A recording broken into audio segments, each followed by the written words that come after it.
올 들어서 가장 추운 날씨였다고 이렇게 얘기를 합니다. 추운 날씨에 건강에 유의하시기 바랍니다. 오늘 말씀의 주제는 하나님의 은혜입니다. 여러분도 아시다시피 예수를 믿는 우리가 가장 좋아하고 또 성경에서 많이 사용하는 단어가 바로 이 은혜라고 하는 것입니다. 그래서 사람들이 예배를 드리고 나서 이렇게 이야기하죠. 집사님 은혜 많이 받으셨어요? 이렇게 묻죠.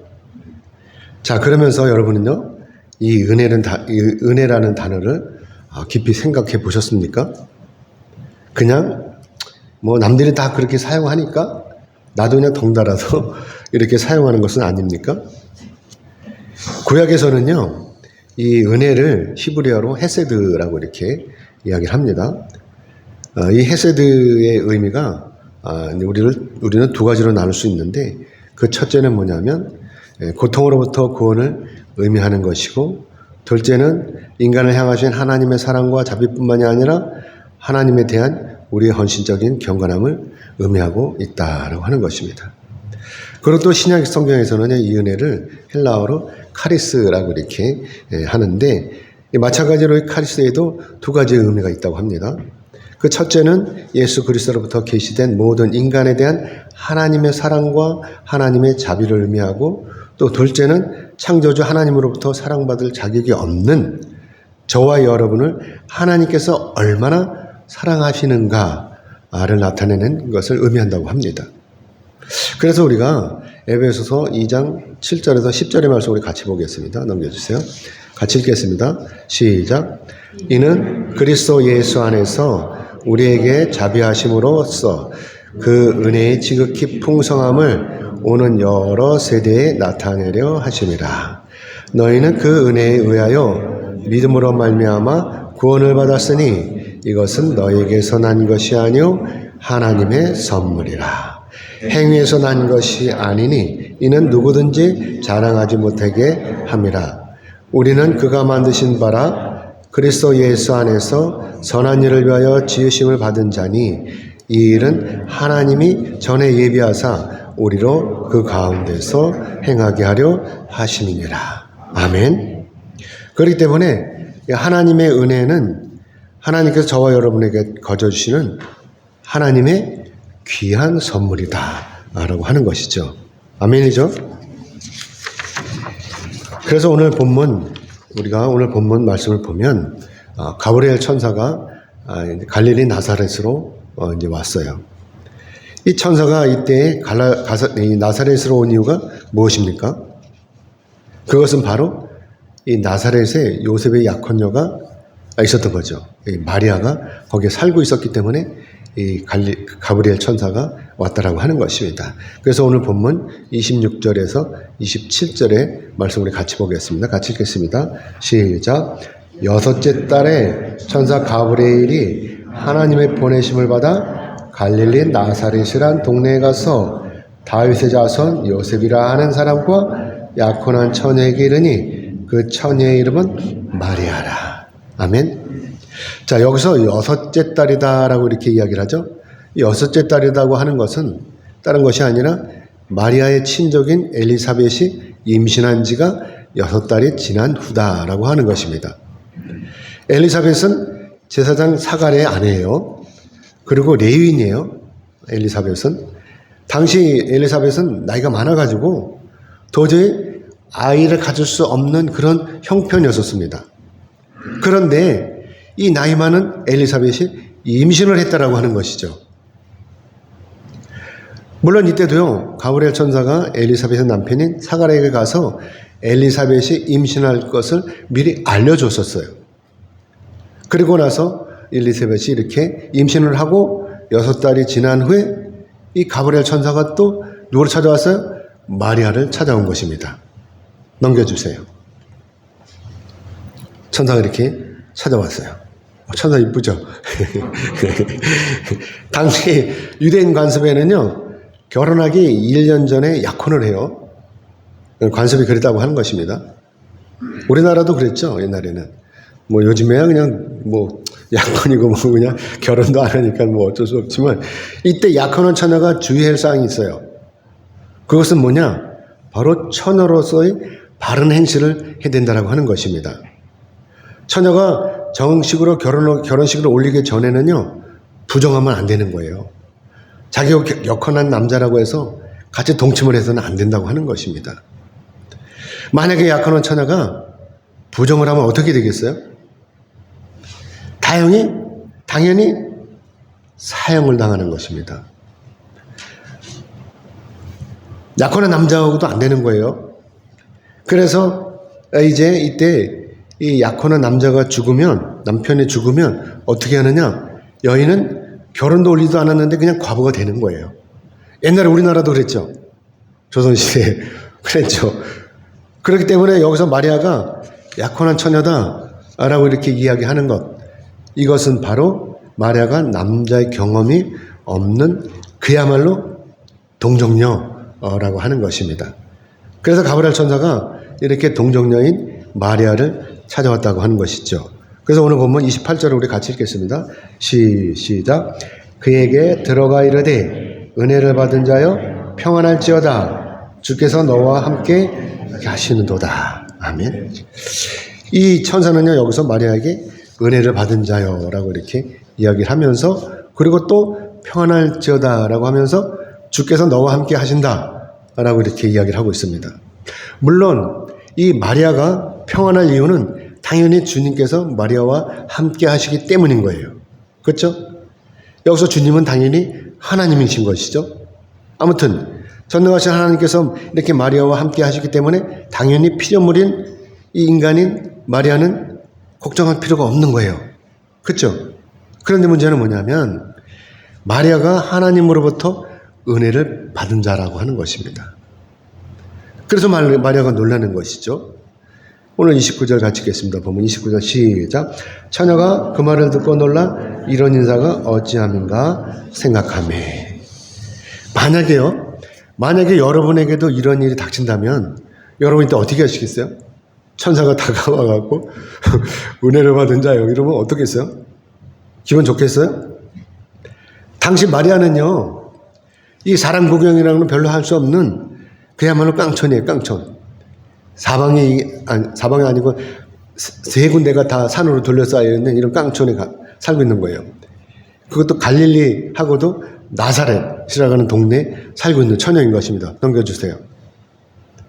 그런데 이런 마리아에게 천사가 찾아온 거예요. 여기서 갈릴리 한번 나사렛 찾아보세요. 왼쪽 기퉁이 있죠. 이게 갈릴리 호수예요. 이 찾아왔는데 앞서서 가브리엘 천사가 누굴 찾아갔어요? 엘리사벳의 남편인 사가랴를 찾아왔다는 것이죠. 이때 사가랴는요, 놀라면서 두려웠다라고 하는 것입니다. 하지만 오늘 본문 말씀에서는 마리아가 이때 천사를 보고 약간 놀라긴 했지만 두려워하지는 않았다는 것을 우리가 짐작할 수가 있는 것이죠. 이것을 보면 마리아가 다소 침착하다는 것을 우리는 알 수 있어요.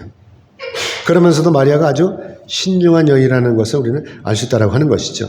아무튼 마리아는 이때 놀라면서 이런 생각을 했다는 것이죠. 내가 하나님부터 은혜를 받았다니 이게 무슨 일이야? 라고 하는 생각을 했다는 것입니다. 그러자 가브리엘 천사가 또 이렇게 이야기를 하는 것이죠. 오늘 보면 30절에 31절에 찍겠습니다. 시작.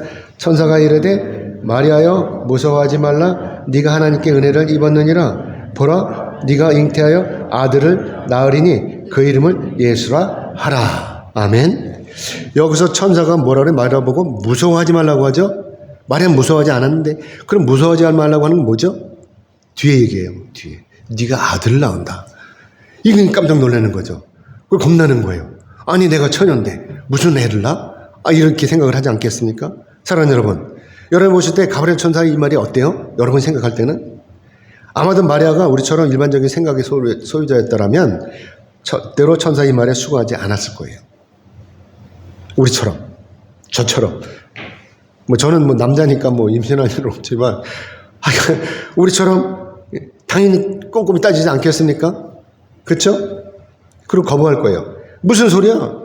나는 처녀이고 요새껏 약혼한 이 사람이야 라고 하면서 거절할 것입니다. 그렇죠? 처녀가 임신하는 것이 은혜예요?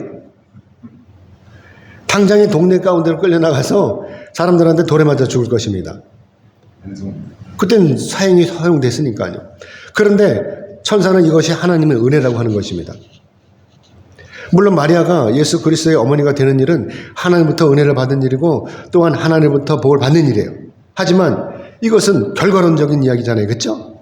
나중에 차후의 이야기잖아요. 하지만 마리아는 모르잖아요. 그거를. 당장 현실에서 마리아가 처녀로 임신하는 것은 결코 만만치 않은 일이라고 하는 것입니다. 약혼한 처녀가 자기 약혼자와 관계가 없는 상태에서 임신을 했다는 것. 이거 약혼자가 가만히 있겠습니까? 약혼자가 가만두지 않겠죠. 당장 돌을 집어던져서 죽일 것입니다. 거기다가 더 심각한 일은 뭐죠? 나중에 예수 그리스도의 어머니로서 자기 아들이 십자가에 달려서 피를 다 흘리고 죽는 광경까지도 지켜보아야 하는 이런 험하고 고통스러운 일이 닥칠 것입니다. 정녕 이것이 은혜가 아닌 거 아닙니까? 이것이 정말 은혜인 것입니까? 하나님의 은혜인 것입니까? 그리고 하나님의 복인 것입니까? 사랑하는 여러분 어떤 것이 하나님의 은혜라고 생각하십니까? 하나님께서 우리에게 사업이 잘 되게 하시고 또 건강도 주시고 또 높은 자리에 올라가게 하시는 것, 이런 것들이 정녕 은혜인 것입니까? 이것을 여러분 복이라고 생각하십니까? 아니면 무슨 일이 있어도 하나님을 믿고 따르는 것이 은혜라고 생각하십니까? 그래서 우리가 오늘 여기서 이것을 잘 생각해보자 하는 것입니다. 내가 세상적인 것으로 인해서 내 인생이 잘 풀리고 잘 사는 것이 진정한 은혜인지, 아니면 세상적으로 다소는 고생스럽지만 다소는 손해를 보지만 그래도 하나님과 동행하는 것이 진정한 은혜인지를 우리가 따져보자는 것입니다. 여러분 과연 어떤 것이 진정한 은혜입니까? 여러분도 지혜로우시니까 잘 판단하실 거예요. 아시다시피 하나님의 진정한 은혜는 바로 내가 그리스도와 함께 죽고 그리스도와 함께 고난에 참여하는 것입니다. 그렇기 때문에 내가 예수를 믿기 때문에 받는 고난이 진정한 은혜라고 하는 것이죠. 아멘? 왜 그렇죠? 그것은 바로 내가 그리스도와 함께 이 고난에 참여해야, 그래야 나중에 그리스도의 영광에도 내가 동참할 수 있다고 하는 것입니다. 아멘? 그래서 로마서 8장 18절에서 이렇게 말씀하고 있는 거예요. 넘겨주세요. 시작. 생각하건대 현재의 고난은 장차 우리에게 나타날 영광과 비교할 수 없도다. 아멘? 이렇게 말씀하고 있잖아요. 이제 여러분, 하나님 은혜가 무엇인지 조금 아시겠습니까? 내가 이 땅에 살면서 배불리 혼자만 잘 먹고 잘 사는 것이 은혜인지, 아니면 주님을 위해서 내가 손해를 보고 또한 내가 주님을 위해서 어려움을 당하는 것이 진정한 은혜인지를 아시겠습니까? 아멘? 아무튼 뭐 그건 그렇다 치고, 아무튼 처녀가 임신하는 것, 이것도 망측해요. 그렇죠?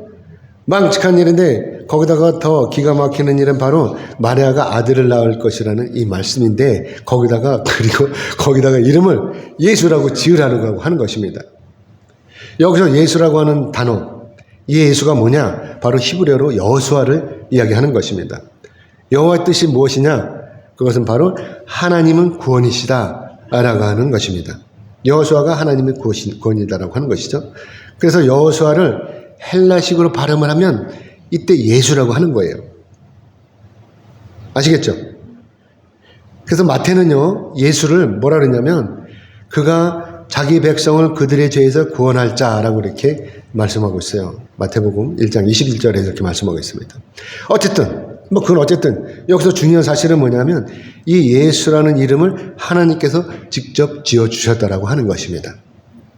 그래서 자비로우신 하나님께서는요, 그리스도께서 우리의 구세주가 되심을 증명하시려고 이렇게 예수라고 이름을 지어주셨다고 하는 것이죠. 그래서 예수 그리스도 외에는요, 우리에게 구세주가 없는 거예요. 아멘이죠? 그래서 사도행전 4장 12절의 말씀 같이 보겠습니다. 넘겨주세요. 같이 읽겠습니다. 시작. 다른 이로서는 구원을 받을 수 없나니 천하 사람 중에 구원을 받을 만한 다른 이름을 우리에게 주신 일이 없음이라 하였더라. 아멘. 며칠 전에요, 뉴스에 나왔어요. JMS 정명석이가 얼마를 받았는지 아세요? 23년을 받았어요. 올해 78이래요. 그러면 더하면 몇 살이죠? 101살. 101살에 대해서 나온대요. 성폭력으로 인해 갖고. 그런데 그 정명석이 누구냐면 지가 제 이름 예수라는 거예요. 지가. 그러니까 인간인 것입니다. 아시겠죠? 이렇게 하나님의 아들이신 예수님께서 저와 여러분처럼 이렇게 이 땅에 오신 거예요. 사람으로, 인간으로, 온전한 인간으로 오셨다는 것입니다. 그것도 요셉의 약혼 여인 이 처녀 마리아의 몸을 통해서 이 땅에 오셨다라고 하는 것이죠. 그래서 오늘 보면 32절에 33절 같이 읽겠습니다. 시작. 그가 큰 자가 되고 지극히 높으신 이의 아들이라 일컬어질 것이요 주 하나님께서 그 조상 다윗의 왕위를 그에게 주시리니 영원히 야곱의 집을 왕으로 다스리실 것이며 그 나라가 무궁하리라. 아멘. 마리아가 낳은 이 아기가 바로 지극히 높으신 이의 아들이시고 또한 다윗의 왕권을 가지시고 영원한 나라를 다스릴 분이시다라고 하는 것입니다. 아시다시피 예수님은요, 처음부터 이런 영광과 권세를 가지신 것이 아니죠. 그렇죠? 예수님께서도 이 땅에 오실 때는 어떻게 오셨어요? 저와 여러분처럼 똑같은 인간으로 마리아의 몸을 통해서 아기로 오셨다라고 하는 것이죠. 거기다가 이 땅에 사시는 동안에 우리가 똑같은 삶을 사셨어요. 예수님도 감기 걸리지 않았겠습니까? 만약에 코로나가 있다면 코로나도 걸렸을 거예요. 배도 고파오시고, 그렇죠? 아플 때 아프시고, 추울 때 추우시고, 슬플 때 슬프셨다라고 하는 것입니다. 뿐만이 아니에요. 나중에는 하나님 아버지의 뜻에 따라서 몸소 십자가의 달리심으로 피를 흘려 죽기까지 하나님께 복종을 하신 것입니다. 여러분, 그러면 예수님의 이 삶이 어떤 삶입니까? 행복한 삶입니까? 여러분 이렇게 사시려고 그러면 사시겠어요? 젊은 나이에 그것도 결혼도 하지 못하고 33살에 십자가에 달려 죽는 이런 삶을 사시겠습니까? 그래서 예수 그리스도의 이런 희생이요 바로 하나님께 영광이라고 하는 것입니다. 아멘. 그래서 빌립보서 2장 9절로 11절의 말씀 우리 같이 보겠습니다. 같이 읽겠습니다. 시작. 이러므로 하나님이 그를 지극히 높여 모든 이름 위에 뛰어난 이름을 주사 하늘에 있는 자들과 땅에 있는 자들과 땅 아래에 있는 자들로 모든 무릎을 예수의 이름에 꿇게 하시고 모든 입으로 예수 그리스도를 주라 시인하여 하나님 아버지께 영광을 돌리게 하셨느니라. 아멘. 예수님의 희생이 있었기 때문에 예수님께서 이렇게 영광이 되셨다라고 하는 것입니다. 아멘이죠? 희생이 없으면 영광도 없는 거예요.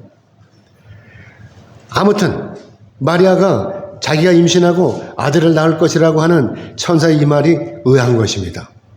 왜냐하면 마리아가 요셉과 약혼한 사이이긴 하지만 아직은 정식으로 결혼을 해서 남편하고 요셉하고 잠을 잔 사실이 없잖아요. 그렇죠? 그러니까 마리아가 이때 사내를 하지 못하는 내가 어떻게 아이를 낳겠느냐라고 천사에게 반문하는 것이죠. 마리아로서는 이 질문이 당연한 질문인 것입니다. 그러자 천사가 이렇게 대답하는 거예요. 35절 같이 읽겠습니다. 35절 시작. 천사가 대답하여 이르되 성령이 내게 임하시고 지극히 높으신 이의 능력이 너를 덮으리니 이러므로 나실 바 거룩한 이는 하나님의 아들이라 일컬어지리라. 아멘. 사랑하는 여러분, 여러분은 천사의 이 말이 믿어지십니까? 성령이 임하시고 지극히 높으신 이의 능력이 덮으면 동정녀인, 이 처녀인, 이 마리아가 임신한다는 이 말이 믿어지십니까? 안 믿어져요? 믿어지십니까? 아멘. 여러분이 이 말이 믿어지시면요, 여러분 진짜 그리스도인이에요. 하지만 많은 사람들은요, 이 말이 믿지 못하는 거예요. 동정녀가 임신을 해서 아이를 낳았다는 이 말을 믿지 못하는 것입니다. 왜 그렇겠어요? 이 말이 과학적으로 이치에 맞지 않기 때문인 것입니다. 과학적인 이치로는요, 남자의 정자와 여자의 난자가 만나야 잉태가 되는 거예요. 그렇죠? 더불어서 이 이치는 지구상에 있는 모든 생물에게 해당이 되는 것입니다. 그렇기 때문에 동정녀 마리아가 남자와의 어떤 관계도 없이 혼자서 잉태한다고 하는 것, 도저히 과학적으로 이치에 맞지 않는 것입니다. 좀 더 나아가 보면요, 많은 사람이 하나님의 천지창조도 믿지 않아요. 왜냐하면 학교에서 이 다윈의 진화론을 배웠기 때문에 그렇습니다. 진화론은요, 원숭이도 몇만 년이 지나면 결국 사람이 될 것이라는 이런 이론이에요. 우리 조상이 원숭이라고 하잖아요. 그렇죠? 여러분 이 진화를 어떻게 생각해요? 아마도 다인이 주장하는 이 진화론이 맞는다면 장차 우리의 몸도 언젠가는 변할 수 있다라고 하는 것입니다. 안 그렇겠어요? 우리 몸은 안 변하겠습니까? 자꾸 나이를 먹으면 세월이 지나가면. 그래서 우리가 안 쓰는 몸은 퇴화된다고 그러잖아요. 퇴화. 그렇죠? 이 손을 안 쓰면 퇴화가 돼가지고 못 쓴다는 거 하는 거 아닙니까?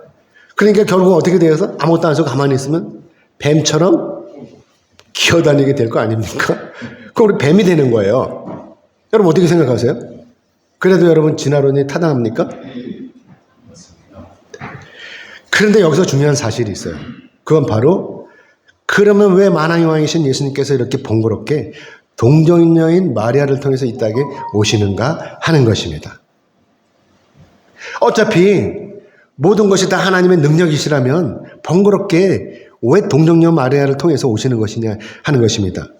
그냥 성장한 어른으로 그냥 툭 떨어지면 안 됩니까? 어느 날 갑자기? 간단하잖아요. 그렇죠? 굳이 왜 이렇게 아기로 오셔서 성장의 기간을 소비하느냐 하는 것입니다. 여러분 이걸 어떻게 생각하세요? 아시다시피 우리를 죄에서 대속하실 구세주의 가장 중요한 조건은 바로 죄가 없어야 된다고 하는 것입니다. 그리고 인간이어야 된다고 하는 것입니다. 사람이 되는 거예요. 죄인이 어떻게 죄인을 구원해 줄 수가 있고 죄인이 어떻게 죄를 용서해 줄 수가 있고 또 죄인이 어떻게 죄인을 위해서 대속의 사역을 감당할 수 있겠습니까? 그래서 하나님께서 죄가 없으신 예수님을 이 땅에 보내시는 거예요. 동정녀의 마리아를 통해서 성령의 능력으로. 남자는 다 죄가 있잖아요. 유전인자가 유전이 되기 때문에 성령의 능력으로 이 땅에 오신 것입니다. 그래서 예수님께서 십자가에 달리심으로 죄인을 위한 제물이 되신 거예요. 그래서 예수님의 그 십자가의 보혈이 저와 여러분을 죄에서 깨끗하게 씻어주시는 것입니다. 아멘. 아무튼 마리아는 천사의 이 말에 이해가 되지 않았어요. 아직도 이해가 안 되는 거예요. 천연이 자기가 남자 없이 임신한다는 사실이 믿기지 않는 것이죠. 만약에 여러분이라면 여러분이 마리아라면 이것이 단박에 믿어지겠어요? 절대로 안 믿어질 거 아닙니까? 그러니까 천사가 또 이렇게 대답하는 거예요. 36절 같이 읽겠습니다. 시작. 보라, 내 친족 엘리사벳도 늙어서 아들을 배웠느니라. 본래 임신하지 못한다고 알려진 이가 이미 5달이 되었나니. 아멘. 믿지 못하는 마리아에게 이렇게 엘리사벳의 사건을 이제 들려주는 거예요. 이를테면 엘리사벳에 대한 천사의 간증이라고 하는 것이죠. 마리아는 엘리사벳을 잘 알고 있어요. 서로 친척간이니까. 그러니까 이 엘리사벳을 잘 알고 있는 마리아에게 이렇게 엘리사벳의 임신 사실을 간증해 주는 거예요. 야, 네가 아는 그 엘리사벳도 임신했어 라고 하는 것이죠. 그러면서 그가 하나님의 능력으로 임신한 거야 라고 하는 거죠. 엘리사벳이 이렇게 나이가 많은 사실, 엘리사벳이 절대로 임신할 수 없다는 것, 나이가 많으면 어떻게 임신을 하겠냐 하는 것이죠. 이걸 강조하면서 엘리사벳이 하나님 능력으로 이렇게 임신을 하고 벌써 6달이 지났다라고 하는 것을 가르쳐 주는 것이죠. 그러면서 천사가 또 이렇게 말을 이어가요. 37절 가지겠습니다. 시작. 대저 하나님의 모든 말씀은 능하지 못하심이 없느니라. 아멘. 오늘 이 말씀 어디서 많이 들어본 말씀 아닙니까? 이 말씀은요, 창세기 18장 14절의 말씀에서 아브라함의 아내가 누구죠? 사라. 이 사라가 자기는 나이가 많아서 임신할 수 없다고 할 때, 이때 천사가 사라에게 한 말씀하고 똑같은 거예요. 당시 사라는 90살이 다 되도록 아들이 없었어요. 그러던 차에 아브라함이 부지중에 천사를 대답했다가 천사로부터 아브라함이 이런 말을 들었어요. 넘겨주세요. 한번 우리 같이 읽어보겠습니다. 창세기 18장 10절입니다. 같이 읽겠습니다. 시작. 그가 이르시되 내년 이맘때 내가 반드시 내게로 돌아오리니 네 아내 사라에게 아들이 있으리라 하시니 사라가 그 뒤 장막문에서 들었더라. 아멘. 이 말을 듣고 장막 뒤에서 천사 말을 듣고 이 사라가 웃었어요. 가당치 않다고. 내가 지금 나이가 몇 살인데 무슨 애를 낳아? 이러고 비웃었습니다. 그러자 이때 천사가 사라에게 한 말이 바로 여호와께는 능하지 못한 일이 있겠느냐라고 하는 것을 이야기했다고 하는 것입니다. 여러분, 천지를 창조하신 분이 나이가 많은 엘리사벳, 또 동정녀인 마리아가 잉태하도록 하나님께서 역사하실 수가 없으시겠습니까? 천지를 창조하신 분이, 그쵸? 천지를 창조하신 분이, 죽은 사람도 살리신 분이 처녀가 애를 낳지 못하게 하겠어요? 또 90이 넘었다고 해서 100살이 넘었다고 해서 애를 못 낳게 할 수 있겠습니까? 다 하실 수 있는 거예요. 아멘이죠? 우리가 믿음이 없어서 그렇지 여호와 하나님께서는 믿는 사람들에게는 얼마든지 기적을 베푸신다고 하는 것입니다. 사라가 90살에 다 되어서 하나님 은혜로 임신할 줄 누가 알았겠어요? 또 나이 많은 엘리사벳이 이렇게 하나님 은혜로 임신할 줄 누가 알았겠어요? 그래서 비로소 마리아가 이때 이런 일이 다 하나님의 은혜였구나 라고 하면서 믿기 시작했다라고 하는 것입니다. 뿐만이 아니에요. 하나님께서 능하지 못하심이 없다는 것과 하나님으로 말미암아 처녀인 자기도 이제 임신할 수 있다라고 하는 것을 믿어진다고 하는 것이죠. 그러니까 마리아가 결단을 하는 거예요. 이렇게 오늘 보면 38절 같이 읽겠습니다. 시작. 마리아가 이르되 주의 여종이오니 말씀대로 내게 이루어지이다 하매. 천사가 떠나가니라. 아멘. 자, 여기서 여종은요 헬라어로 둘레라고 해요. 둘레. 이 둘레가요 노예를 뜻하는 단어. 이것이 뭐냐면 헬라어로 둘로스예요. 이 둘로스의 단수 여성형이라고 하는 것이죠. 그렇기 때문에 마리아가 자기를 주의 여종이라고 하는 이 결단은 바로 장차 자기에게 주어질 그 일에 대해서 기꺼이 감당할 것을 의미하는 것입니다. 더불어서 장차 자신의 임신 사실이 세상에 알려질 경우 처녀가 임신했으니 어떻게 되겠습니까? 그래도 주의 종으로서 이 하나님의 종으로서 자기에게 미치게 될 온갖 비난과 돌팔매질까지도 죽음까지도 감수하겠다는 이 결단이라고 하는 것입니다. 나아가서 자신의 모든 삶을 다 하나님 아버지께 맡기겠다라고 하는 결단인 것이죠. 아멘. 어쩌면 마리아는요 이 일로 인해서 죽을지도 몰라요. 이런 죽음도 감수해낸 것입니다. 그러나 마리아는 하나님의 은혜로 이런 믿음이 생겼어요. 어떤 믿음이냐? 그것은 바로 시작하신 분이 하나님이시니 마땅히 하나님께서 모든 것을 처리할 것이다 라고 하는 이 믿음이 생겼다라고 하는 것입니다. 아멘. 저도요 교회를 지면서 이런 생각을 했어요. 하나님이 시작하게 하셨는데 하나님께서 마무리하지 않으시겠나, 이런 믿음이 있었습니다. 아멘이죠. 이 믿음이 진짜 믿음인 거예요. 이제 말씀 맺겠습니다. 하나님께서는요 우리의 이런 믿음을 원하십니다. 여러분, 동정녀 마리아의 임신 사실이 믿어지세요? 믿어지시죠? 그래서 우리 주님께서 마리아의 몸에서 태어나신 몸을 통해서 이 땅에 오신 것이 믿어지는 것입니다.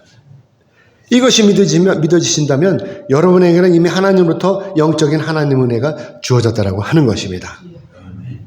그렇기 때문에 저와 여러분의 이 믿음이 전능하신 하나님의 선물이다라고 하는 것입니다. 아멘.